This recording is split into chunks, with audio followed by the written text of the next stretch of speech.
Welcome, curious minds, to another deep dive. Hello. Have you ever looked at the vast, just the immense world of cinema, especially its history, and felt a bit lost? Oh, definitely. There's just so much out there. Decades of films, different countries, movements. Right. Where do you even start? It can feel impossible to, get a handle on the really crucial films, the ones that shaped what we watch now. Exactly. So that's basically our mission today. We're taking a curated shortcut. Think of it as a direct route into 100 really influential international movies, spanning from 1930 right up to 2000.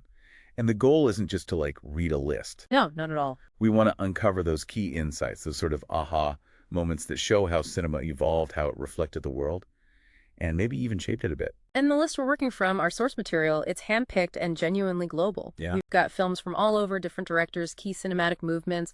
It really highlights the richness of global film during, a really transformative 70 years. So by the end of this, you'll hopefully have a much better grasp of the big shifts, the key players, the lasting impact of films from this era. Right, without getting totally bogged down in detail. You'll get this unique perspective on how these movies don't just entertain, but how they offer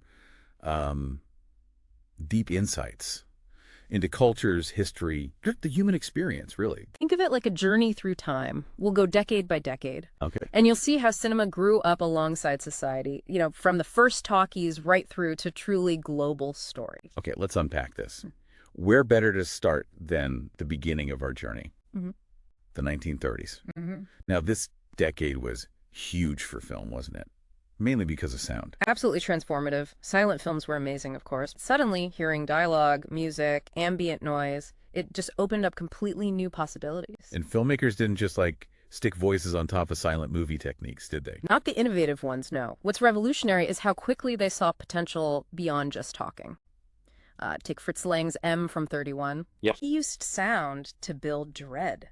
That chilling whistle of the killer. You don't even see him sometimes. It created this psychological depth that was, impossible before sound. Wow, using sound like it's another character. That's powerful. Yeah. What about elsewhere? Was this happening globally? Oh, yeah. Beyond Hollywood, you had films like Dovzhenko's Earth in the Soviet Union in 1930. It used sound for this sweeping, naturalistic, almost poetic feel. Okay. And Jean Vigo's La Talente in France, 1934, just masterful, blending poetic realism with, the grit of life on a barge. Sound really enhanced the intimacy, the melancholy. So different cultures were experimenting right away. Definitely. They embraced it and made it their own. Then, moving into the 1940s, things shift again. Cinema starts capturing the raw feel of post-war life. Very much so. This is where Italian neorealism comes in. Right. Tell us a bit about what defined that movement. Well, it literally emerged from the rubble of World War II. It was a reaction against, Hollywood gloss and glamour. Filmmakers like Visconti with Assassiné, and maybe most famously, De Sica with Bicycle Thieves in 48. They stripped away all the artifice. They used non-professional actors, people off the street. They shot on location in the actual cities. And they focused on the gritty, real struggles of ordinary people. So forcing audiences to confront reality. Exactly. Head on. Brutally honest, sometimes. Rossellini's Rome, Open City from 45 is another key one. It feels so immediate. That sounds like a world away from Hollywood at the time. Yeah. But the 40s also gave us huge American films like Citizen Kane. Oh, yeah, 1941. People always call it revolutionary. But how specifically did it change the game?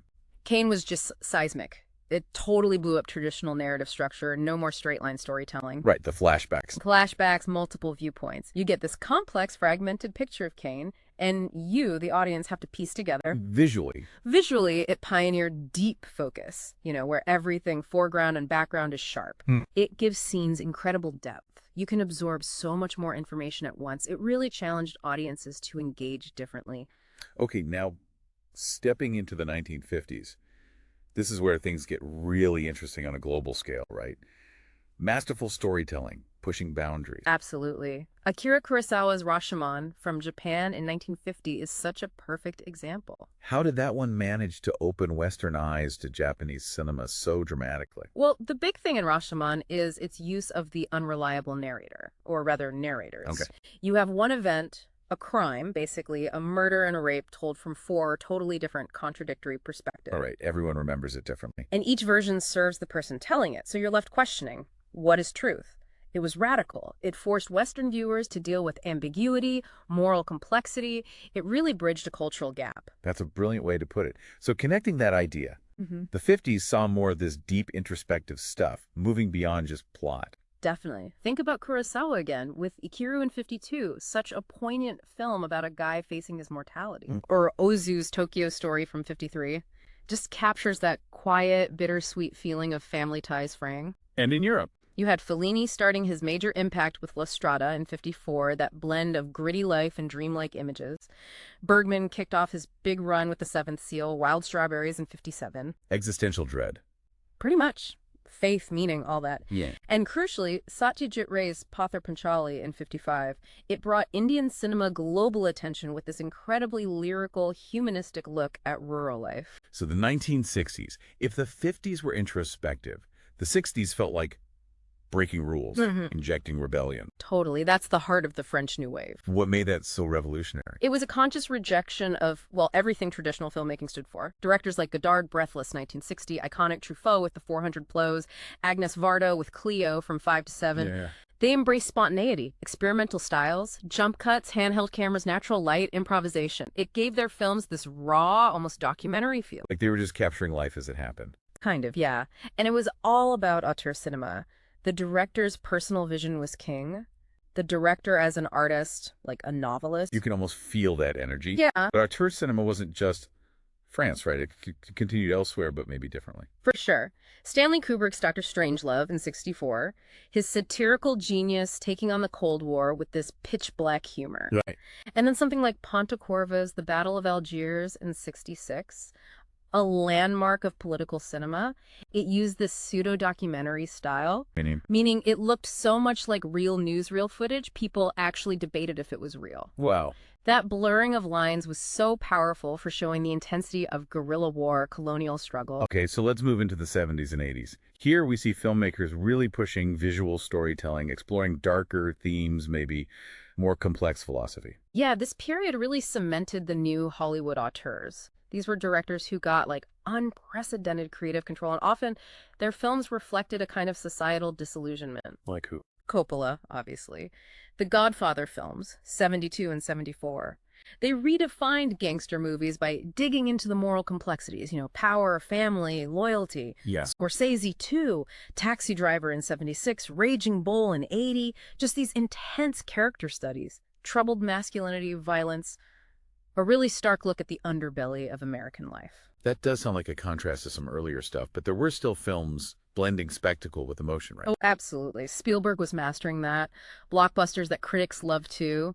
Raiders of the Lost Ark in 81 totally reinvented adventure, and E.T. in 82. Classic. Such a tender story about friendship and wonder. It proved mainstream film could still hit deep emotional notes. And outside Hollywood? You had Wim Wenders with Paris, Texas in 84, that haunting, meditative road movie. Yeah. And Kurosawa came back strong with Ran in 85.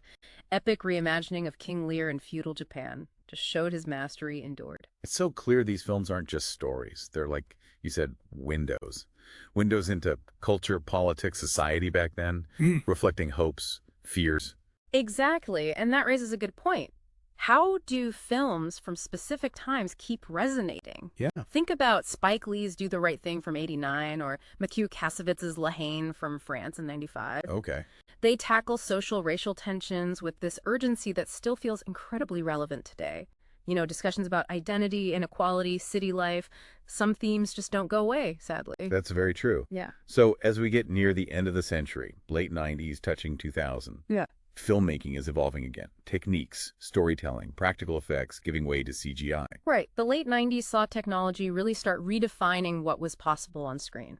A film like The Matrix in 99. Huge impact. It wasn't just an action movie. It showcased completely new visual effects, that dynamic choreography, blurring reality and simulation. It fundamentally changed how action could even be imagined. But it wasn't all about tech, right? Yeah. Artistic storytelling kept going. Definitely. Global cinema continued to innovate profoundly. Wong Kar-wai's In the Mood for Love in 2000, just visually exquisite, deeply romantic about this unspoken love. Beautiful film.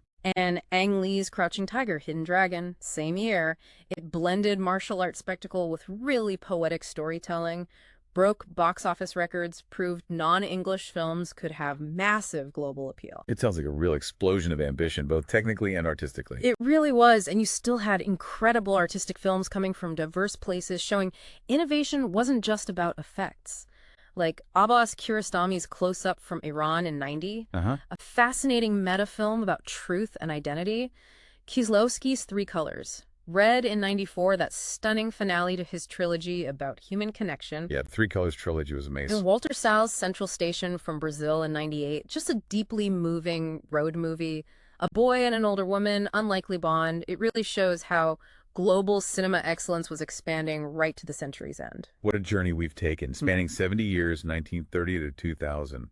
It really drives home how these movies are more than just stories. Yeah. They're these incredible windows, like we said, into the cultural, political, social landscapes of their times, reflecting everything: hopes, fears, dreams. Absolutely. And diving into these films, it gives you real insights into how we got to now, you know? You see filmmaking evolve, pioneering techniques, revolutionary storytelling, practical effects, shifting towards CGI. There's just so much richness there. So much. And each film offers this unique angle on its own historical moment. So, for you listening, what does this all mean? Well, we really hope you'll embark on your own cinematic adventure using this list as a starting point. Yeah, definitely. And, create a watch list. You can pick one film from each decade just to get a taste of the evolving styles and themes firsthand. Or you could go deep on one director. Pick a Kurosawa, a Fellini, an Ingmar Bergman, and just explore their filmography, see how their vision developed over time, understand their lasting impact, their ideas. That sounds like a great project. And another way to dive deeper could be comparing movements. Like, look at the French New Wave, that rebellious energy, and compare it to Italian neorealism. Both broke from tradition, but in such different ways. There are so many connections and contrasts you can find. Yeah, loads to explore. So maybe a final thought to leave you with. Okay. Considering how these films from 1930 to 2000 so clearly reflected and even influenced their times, what profound insights might the films being made now offer about our society today? That's interesting. And how might future generations look back at our films? What will they see about our anxieties, our hopes, our tech? Something to think about as you maybe start your own journey through cinema history.